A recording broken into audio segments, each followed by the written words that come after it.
Hola, ¿qué tal muchachos? Donc une petite vidéo rapide donc avant la maintenance du jeu pour vous faire découvrir en fait un type de d'instance qui n'est pas vraiment un donjon, qui est plutôt une rencontre héroïque à la Neverwinter, même si ça se passe en intérieur. Ce sont donc il y en a deux, il y a l'hôtel flottant et l'entrepôt froid. Donc là je vais vous faire découvrir l'entrepôt froid. Si je trouve un groupe pour y aller.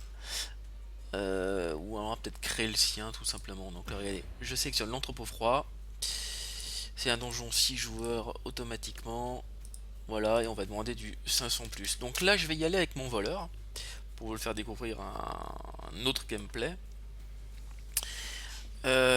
Et donc, comme je disais, c'est un donjon ultra rapide en fait que vous pouvez réinitialiser. Donc, vous pouvez le faire qu'une seule fois par jour, mais vous pouvez recommencer avec des tablettes spéciales en fait que vous achetez dans la boutique ou que vous gagnez en jeu.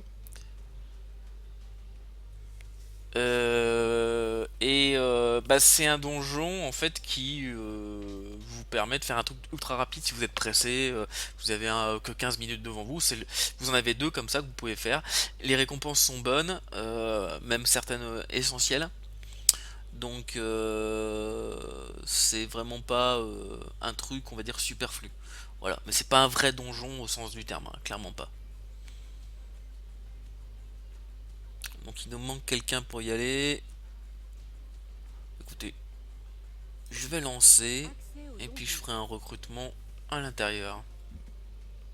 Donc là, au niveau de cette petite instance, en fait, il y a deux boss. Il y en a un qu'on peut taper directement sans problème, et il y en a un autre qui s'invoque avec des orbes de différentes couleurs, donc une verte, une rouge et une bleue. Si vous n'avez pas ces orbes-là, bah, vous pouvez pas l'invoquer tout simplement.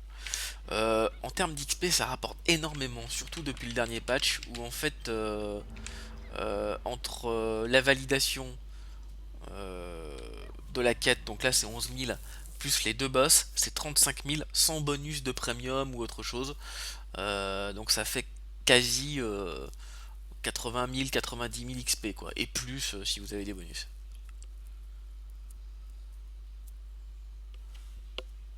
Est-ce que j'ai pensé à recruter? Non, donc on va le faire. Donc, vous voyez une espèce de petite trash sur la route, rien d'exceptionnel. Et après on est directement au boss.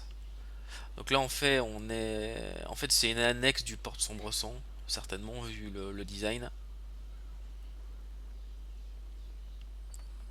Et donc que dire sur le boss? Bah il va se trouver en fait en face là-bas dans une espèce de salle circulaire et tout ce qu'il y a à savoir c'est qu'il fait des AOE un peu comme l'officier des munitions à l'entrepôt froid, qu'il y a des machines qui se baladent et que par contre plus on le tape et moins on lui fait de dégâts en fait sur la durée.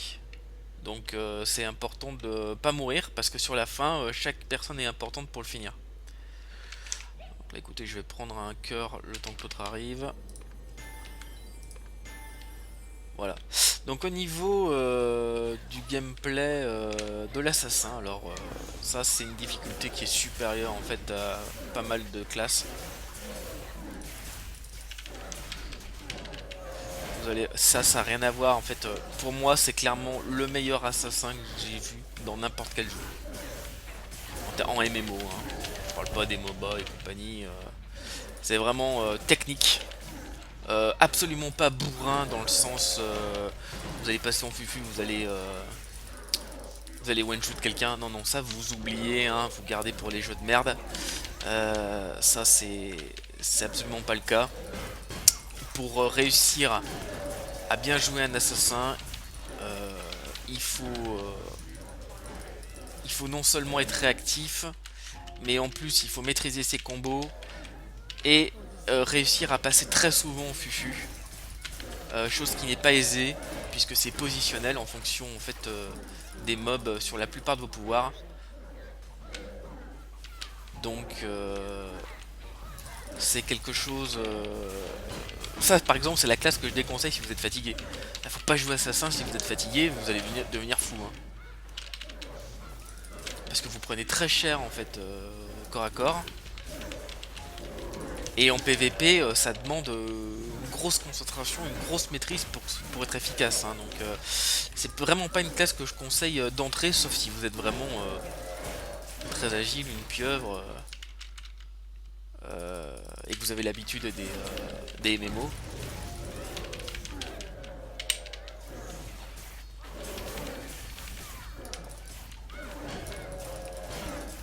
Oui, là ça se passe bien en fait. Ils sont plutôt tranquilles. Et on va le tuer sans trop de problèmes.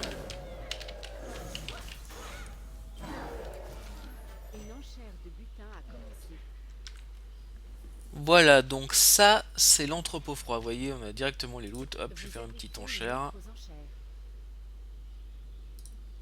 Donc que dire sur le voleur en fait en plus. Le voleur c'est le deuxième personnage que j'ai monté en fait sur Blade and Soul. Et j'ai fait une erreur, j'aurais dû monter le mage avant le voleur. Bon, ça m'a pas porté préjudice parce que j'avais le temps. Ça s'est passé avant le patch 50. Donc du coup,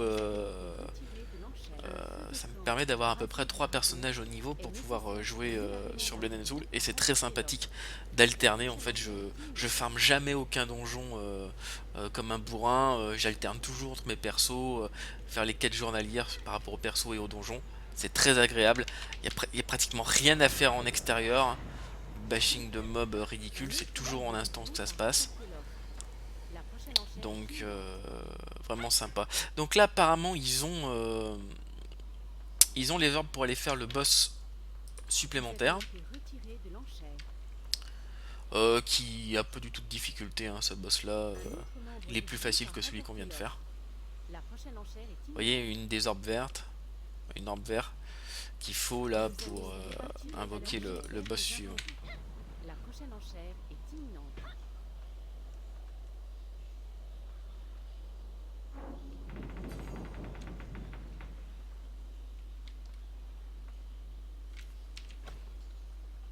Je crois qu'ils sont plantés sur les orbes.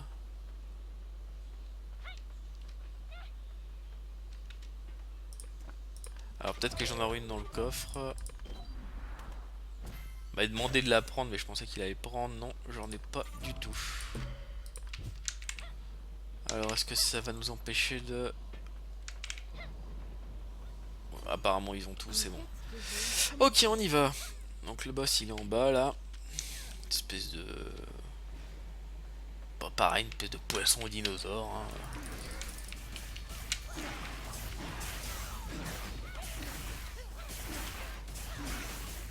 Alors là, vous voyez, des grosses AE, vaut mieux pas rester dedans, ça fait bobo là. Oula, j'ai pris un sale coup là.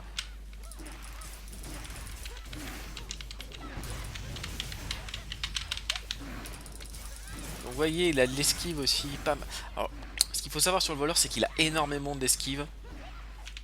De moyens de s'en sortir, c'est normal parce qu'il prend très très cher. Donc, ça vous aide bien, il y a énormément de choses à exploiter. Il y a le A et le A comme sur le mage. Mais il y a d'autres pouvoirs en fait qui vous permettent d'éviter les coups. Donc le SS arrière. euh, et des choses du style ce pouvoir là, la rafale de Lotus qui vous permet de résister aux altérations d'état. Et ça c'est un contre aussi, pas mal de choses qui vous permettent de vous passer en fufu aussi. Notamment quand vous mettez du poison avec le coup de pied qui se déclenche, vous repassez en fufu. En fufu pendant certains temps vous ne prenez pas de dégâts. Donc c'est vraiment une classe très sympathique à jouer, mais dure à maîtriser.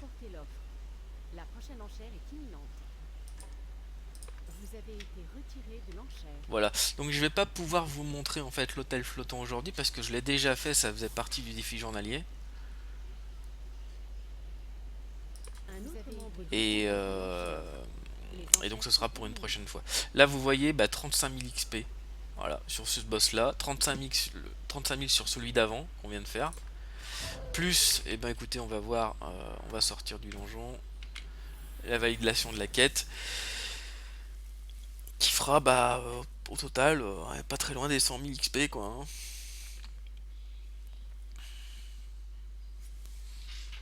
Vous voyez, quand on sort d'un donjon, on revient en fait dans la zone tampon et on peut valider sa quête là où on l'a prise.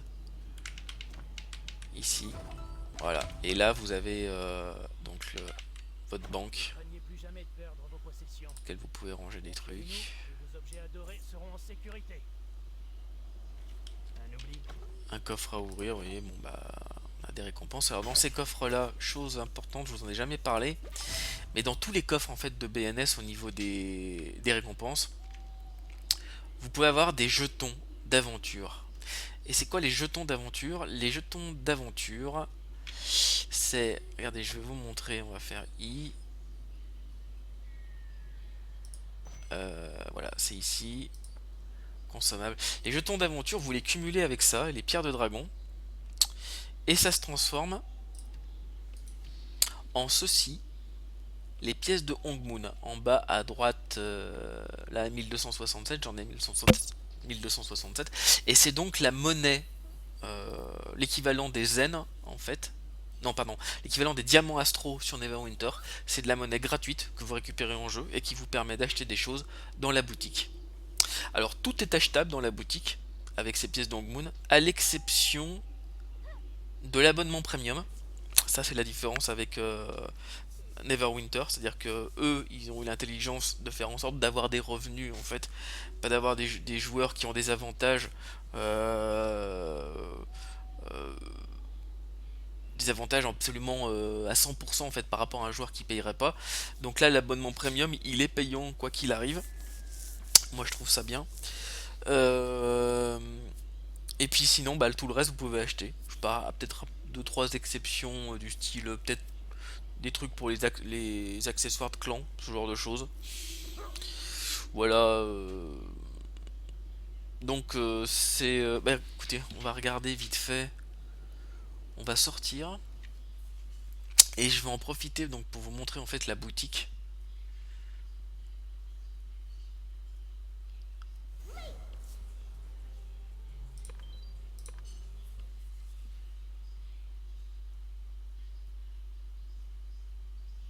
Ce qu'on peut trouver dans la boutique. Donc ça fera un bon complément en fait d'information,